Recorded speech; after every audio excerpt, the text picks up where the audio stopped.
So guys आज हम लोग कुछ नया पढ़ने जा रहे हैं, बट उसको स्टार्ट करने से पहले let me make one thing clear.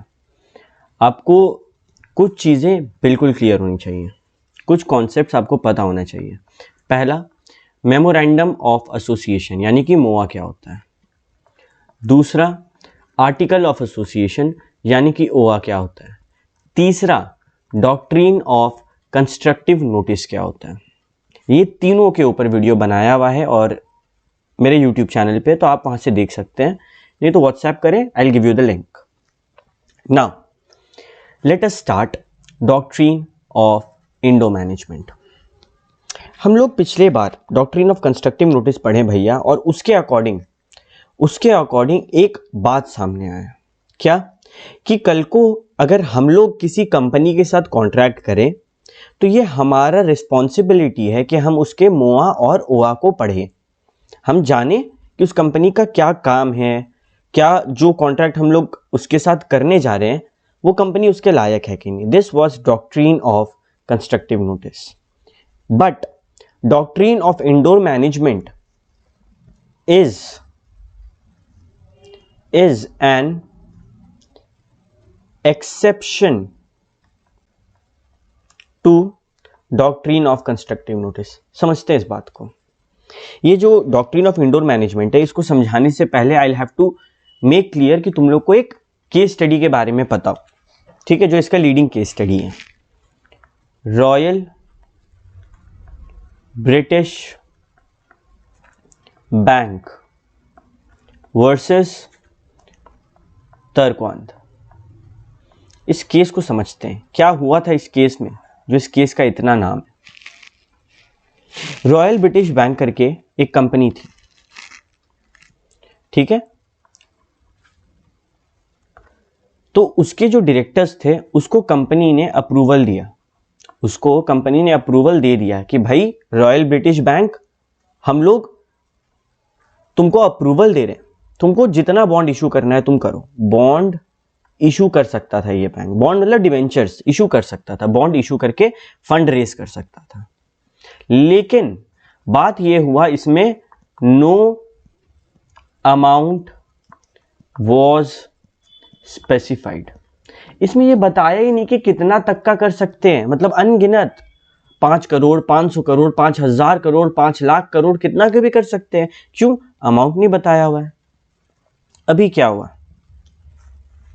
Directors जो थे इस कंपनी के, जो सब मैनेज वगैरह करते थे, सब कुछ देखते थे, वो लोग बॉन्ड इशू किए, ठीक है। वो लोग बॉन्ड इशू किए 2000 पाउंड का, ठीक है, 2000 पाउंड का वो लोग बॉन्ड इशू किए। किसको? कंपनी के बाहर के लोगों को, आम लोगों को, नॉर्मल जनता को। कंपनी के जब नॉर्मल जनता को बॉन्ड इशू हुआ, बॉन्ड खरीद दिया, उसके बाद जो शेयर होल्डर थे वो लोग बोले ना भाई, इतना का बॉन्ड हम इशू करने ही नहीं देंगे, जा, पलट गए। अभी डायरेक्टर्स तो इशू कर चुके हैं और शेयर होल्डर बोल रहे हैं हम लोग करने नहीं देंगे। एज पर doctrine of constructive notice, outsiders की रिस्पॉन्सिबिलिटी बनता है कि वो पूछे डायरेक्टर से कि डायरेक्टर तुम कर सकता है, और वो लोग पूछे भी थे। डायरेक्टर बोला था हाँ हम लोग कर सकते हैं, हम लोग को परमिशन है। डायरेक्टर भी अपने जगह पे गलत नहीं था। क्यों? क्योंकि no amount was specified, amount कितना करना है ये तो बताया ही नहीं गया था। तो अब समस्या खड़ा हो गया कि भाई नुकसान कौन भुगते।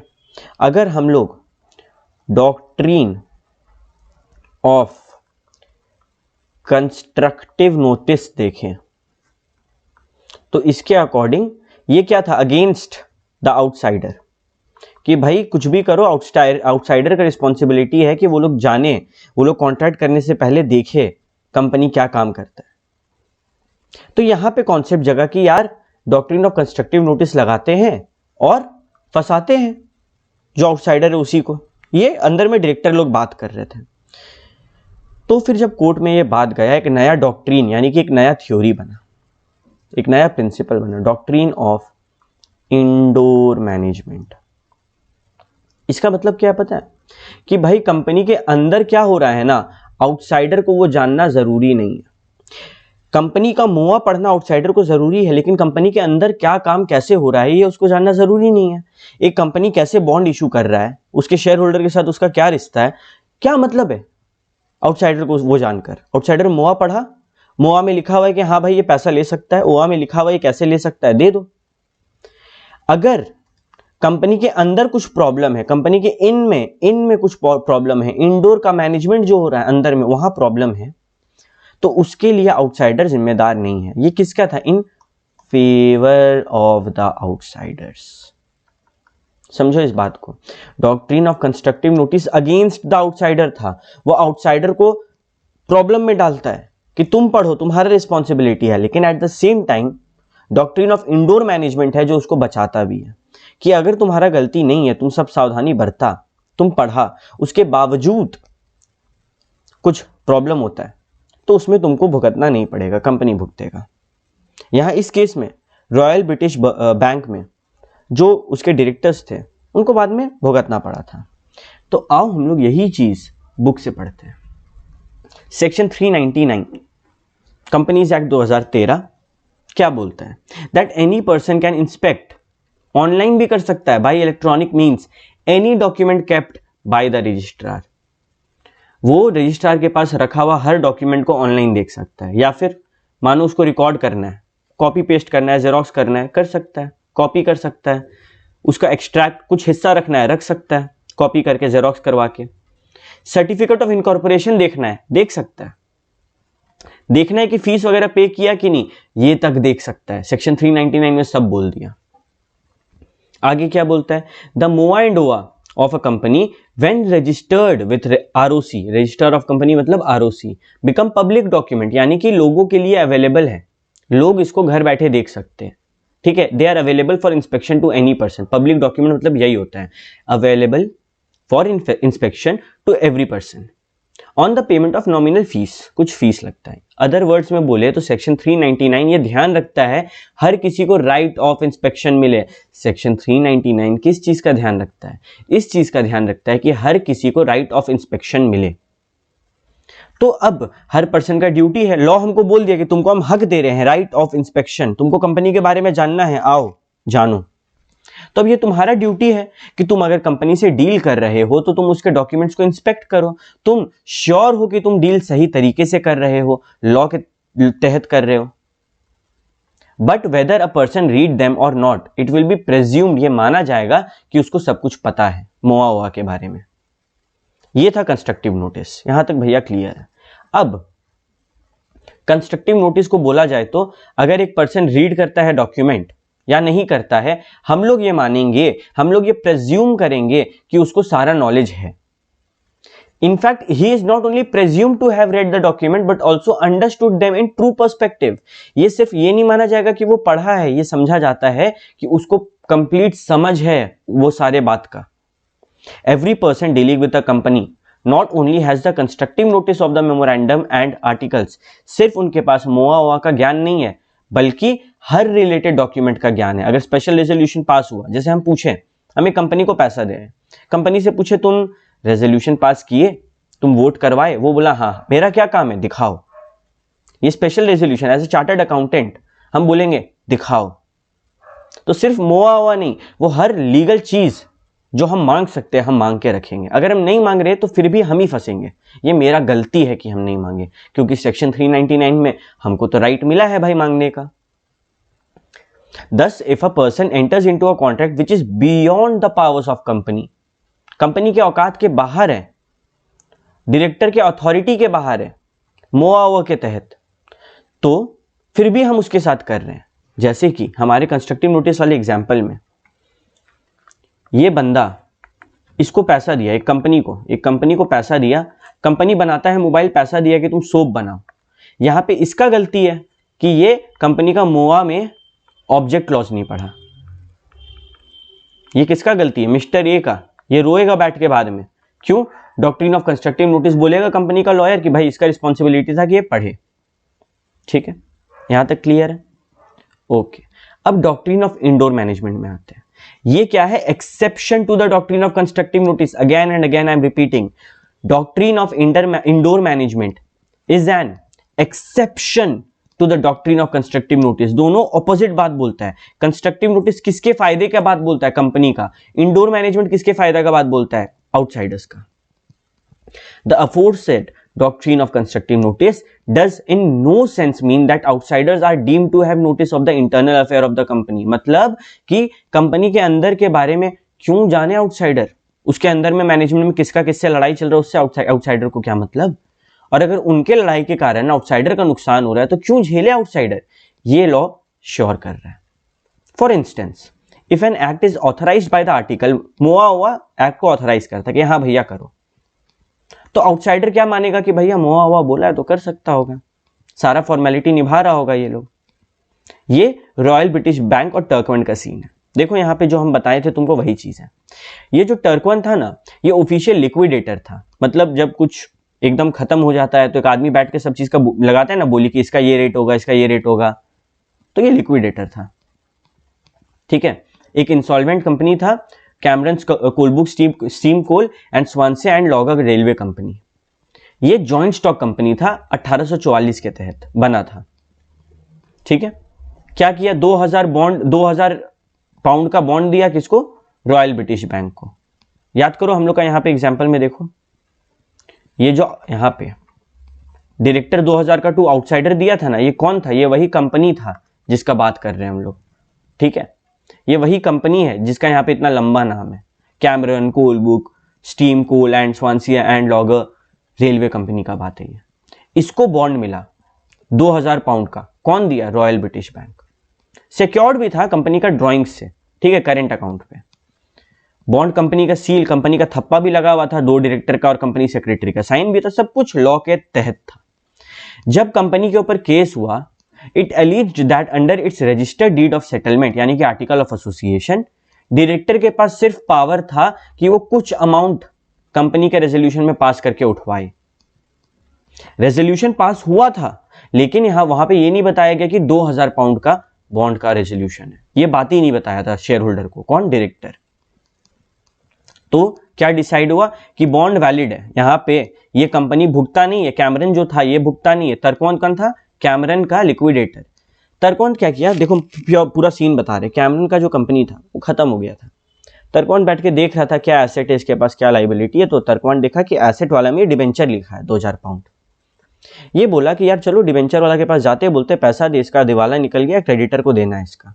ये गया, तर्कवंड गया रॉयल ब्रिटिश बैंक, बोला भाई हमको पैसा दो. रॉयल ब्रिटिश बैंक बोला कैसा पैसा. तो तर्कवंड निकाला सारा डॉक्यूमेंट कि देखो कंपनी का थप्पा है, डायरेक्टर का साइन है, सेक्रेटरी का साइन है. तो क्या बोलता है ना रॉयल ब्रिटिश बैंक कि हाँ हाँ साइन तो है और रेजोल्यूशन भी पास हुआ था, लेकिन उसमें ये नहीं बताया था कि 2000 पाउंड ले रहा है. तो इसमें क्या कैमरन का कंपनी का गलती था, नहीं. तो लास्ट में केस कौन जीता, तर्कवंड जीता. ये माना गया कि रॉयल ब्रिटिश बैंक को 2000 पाउंड वापस करना पड़ेगा. He said the bank was deemed to be aware. Bank को पता था कि जो डायरेक्टर है वो सिर्फ कुछ अमाउंट का रेजोल्यूशन पास करेंगे. Article of association were registered with companies house, so there was constructive notice. ये भी माना जा रहा है कि हमको पता होना चाहिए, आउटसाइडर को पता होना चाहिए कि इतना अमाउंट तक कर सकता है. लेकिन ये बात पहले ये लोग डिस्कस नहीं किया था. बोले ना लिमिट नहीं बताया था कितना अमाउंट तक कर सकते, लिमिट बाद में ये लोग बताया. But the bank could not be deemed to know about which ordinary resolution passed because there were no registrable. वही बताया नहीं कितना अमाउंट का. The bond was valid. क्यों, क्योंकि कोई रिक्वायरमेंट नहीं था ना. हम कंपनी के अंदर वाले काम में देखें, कंपनी रेजोल्यूशन पास कर सकता है. हम उसका ओआ पढ़े, उसमें था कि हाँ भाई रेजोल्यूशन पास कर सकता है. कंपनी रेजोल्यूशन भी पास किया. अब डायरेक्टर शेयर होल्डर को नहीं बताया कि 2000 पाउंड का है, तो उसमें मेरा गलती है नहीं. यही यहाँ पे हुआ था. अभी इंडोर मैनेजमेंट किसका एक्सेप्शन है डॉक्ट्रिन ऑफ कंस्ट्रक्टिव नोटिस का. इनफैक्ट इसका भी 3 एक्सेप्शन है. ठीक है. ये खुद किसी का एक्सेप्शन है और इसका भी आगे एक्सेप्शन है. क्या बोलता है, so long as an act is valid. अगर कुछ एक्ट है जो वैलिड है आर्टिकल के तहत और एक पर्टिकुलर तरीके से कर रहा है, तो जो आउटसाइडर है कंपनी के साथ डील करता हुआ, ये अज्यूम किया जाएगा आउटसाइडर के द्वारा कि सब कुछ उस मैनर से हुआ है. देखो 3 एक्सेप्शन का बात करते हैं. पहला, एक्चुअल और कंस्ट्रक्टिव नॉलेज ऑफ इरेगुलरिटी. तुमको पता है कि उस कंपनी में कुछ घपला चल रहा है, कंपनी आया बोला पैसा दे, फिर भी तुम उसको पैसा दिया, ये बात जानने के बावजूद कि वहां अंदर कुछ घपला चल रहा है, तो फिर डॉक्ट्रिन ऑफ इंडोर मैनेजमेंट नहीं लगेगा. क्यों? क्योंकि तुमको पता था अंदर घपला चल रहा है। अगर तुम जानकार ना होता उस बात का और फिर तुमको ठगा जाता, तब तुम्हारा बात आता और ये डॉक्ट्रिन आता। इफ यू हैव नॉलेज कि अंदर इरेगुलरिटी है और फिर भी तुम उसको पैसा दे रहे हो या फिर उसके साथ कॉन्ट्रैक्ट कर रहे हो, तो इट इज योर फॉल्ट। देखो 2 केस स्टडी है इसके ऊपर। Howard versus Patent Ivory manufacturing company. यहाँ पे क्या हुआ था? डायरेक्टर्स जो थे could not defend the issue of debentures to themselves because they should have known that the extent to which they were lending money to the company required the assent of the general meeting. Director क्या किया? कुछ पैसा debenture issue किया, लेकिन allowed नहीं था, उसको general meeting में बोलना था और वो नहीं बोला था, तो उसके ऊपर केस हुआ था। उसी तरीके से Morris versus Kanssen, a director could not defend an allotment of share to him as he participated in the meeting which made the allotment. His appointment as a director also fell through because none of the director appointed him was validly in office. इसमें भी वही चीज हुआ, अंदर का management के problem के कारण प्रॉब्लम क्रिएट हुआ और डॉक्ट्रिन ऑफ इंडोर मैनेजमेंट को बीच में आना पड़ रहा था। लेकिन डायरेक्टर यहां पे खुद प्रॉब्लम क्रिएट किया। डायरेक्टर क्या किया? अपना नाम पे एक शेयर अलॉट किया कि भैया ये शेयर मेरा, इतना शेयर मेरा, ठीक है। जिस मीटिंग में अलॉट हुआ उसमें भी वो बैठा हुआ है और उसको पता है कि अंदर घपला चल रहा है। ऐसे थोड़ी चलेगा। तुमको पता है कि घपला चल रहा है, तुम कंपनी को पैसा दे दो और फ्यूचर में बोलो कंपनी अलग हम अलग, चल मेरा पैसा वापस कर। नहीं, नॉट अलाउड। दूसरा, तुमको शक है कि अंदर घपला चल रहा है। पहला में तुम श्योर है, तुमको अगर शक भी है ना, तब भी तुमको डॉक्ट्रिन ऑफ इंडोर मैनेजमेंट नहीं होगा। जैसे कि the doctrine in no way reward those whom behave negligently where the person dealing with the company is put upon an inquiry, for example where the transaction is unusual or not in the ordinary course of business. It is the duty of the outsider to make the necessary inquiry. एक company है, वो आज तक loan नहीं लिया है, लेकिन अचानक से वो 500 करोड़ का लोन ले रहा है। हम बोले चलो हम दे देंगे, और हम देखे ही नहीं कि वो लोन उसको क्यों चाहिए। ये मेरा गलती है ना? यहां पे क्लियर कुछ घपला हो रहा है क्या? ऑर्डिनरी इसका हिस्ट्री में 20 साल का मानो कंपनी का हिस्ट्री है, वो पैसा नहीं लिया, वो क्यों ले रहा है? पता करो इस बात को। जो रीजन वो दे रहा है वो सच है कि नहीं, पता करो, इंक्वायरी करो। अगर तुम ये सब नहीं कर रहे हो और फिर बाद में बोल रहे हो डॉक्ट्रिन ऑफ इंडोर मैनेजमेंट मांग रहे हो, नहीं मिलेगा। The protection of Turquand rule is also not available where the circumstances surrounding the contract are suspicious, और इंक्वायरी का जरूरत है। मानो सस्पिशियस है, ठीक है, हमको डाउट है, हमको बस डाउट ही है और हमको इंक्वायरी करना है, तो हमको करना चाहिए। Suspicion should arise for example from the fact that an officer is purporting to act in matter which is apparently outside the scope of his authority. एक ऑफिसर है कंपनी का, वो एकदम परेशान है कि यार हमको दे दो पैसा दे दो, उसके अथॉरिटी में भी नहीं है पैसा लेना, फिर भी वो लेने खोज रहा है। तो यहां पे तो तुमको डाउट क्रिएट होना चाहिए, शक होना चाहिए कि भाई ये ऐसा क्यों कर रहा है।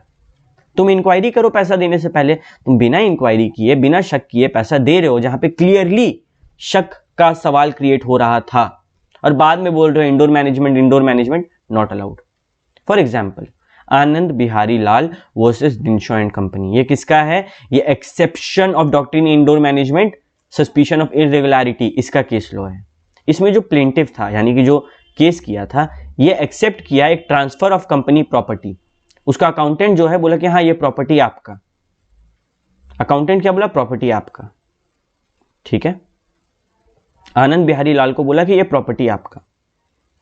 कल को जब आनंद बिहारी लाल गया कि हम अंदर जाके सो जाते इस प्रॉपर्टी में, उसको निकाल दिया धक्का मार के। आनंद बिहारी गया डिनशॉ एंड कंपनी पे केस किया, बोला आपका अकाउंटेंट हमको दिया। अरे भाई उसका अथॉरिटी में था? नहीं था ना। तुमको चेक करना चाहिए था कि उसको हक है कि नहीं देने का, पावर ऑफ अटर्नी उसके पास है कि नहीं है, उसके पास अथॉरिटी है कि नहीं है, ये तुमको चेक करना है। डॉक्ट्रिन ऑफ इंडोर मैनेजमेंट को तो नाम भी मत लेना। Similarly Houghton and company versus Northern Law and Wills limited, where a person holding directorship in 2 companies agreed to apply the money of one company in payment of debt to the other. 2 company में एक आदमी director है, बोला कि हम इस company से लेते हैं पैसा और इस कंपनी का उधार पे कर देते हैं। कोर्ट बोला ये तो अनयूजुअल है, ऐसा तो होता नहीं है। That the plaintiff were put upon inquiry to ascertain whether the person making the contract had any authority to do it. मतलब उसके पास हक था। अभी देखो इसको हम अगर डायग्राम से दिखाएं,